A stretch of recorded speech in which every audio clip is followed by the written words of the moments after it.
Subscribe करें और साथ मौजूद बेल आइकन को दबाइए ताकि आपको मिल सके हमारी वीडियो और दुआएं सबसे पहले। मेरी दुआ है कि आप, आपके घर वाले, आपके दोस्त, अहबाब और रिश्तेदार सदा सलामत रहे और हंसते मुस्कुराते रहे। आमीन। तो चलो दोस्तों वीडियो की तरफ बढ़ते हैं। वर्ल्ड कप फिटनेस टेस्ट में पास होने के लिए कितने पॉइंट्स हासिल करने होंगे, पाकिस्तान के बैटिंग कोच ने ऐलान कर दिया। पाकिस्तान टीम के बैटिंग कोच ग्रैंड फ्लावर ने कहा है कि यूयो टेस्ट में 17.4 पॉइंट लेने होंगे। वर्ल्ड कप के लिए फिटनेस का बेंच मार्क मुकर्रर कर दिया गया है। कौमी टीम के बैटिंग कोच ने इंटरव्यू देते हुए कहा है कि ऑस्ट्रेलिया को हराना मुश्किल काम है और हमेशा मुश्किल रहा है। कई खिलाड़ियों को आराम दिया गया जिससे नताज बदतरीन नजर आए। मोहम्मद रिजवान टॉप 4 में खेलने के लिए बहुत अच्छा बैट्समैन है।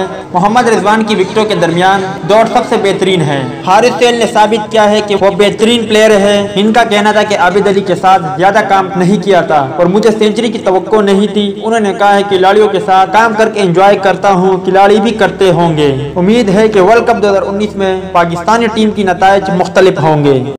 दोस्तों उम्मीद करता हूँ आपको वीडियो पसंद आई होगी, तो लाइक करें, शेयर करें, सब्सक्राइब करें अब्दुल्ला स्पोर्ट अपडेट को और साथ मौजूद बेल आइकन को दबाइए। मेरी दुआ है कि मेरी, आपकी और हम सब की हर जायज मुराद पूरी हो। मेरी न्यू वीडियो आने तक आपका, हमारा, हम सब का अल्लाह ही हाफिज और निगहबान हो। इस आमीन। वीडियो देखने का शुक्रिया।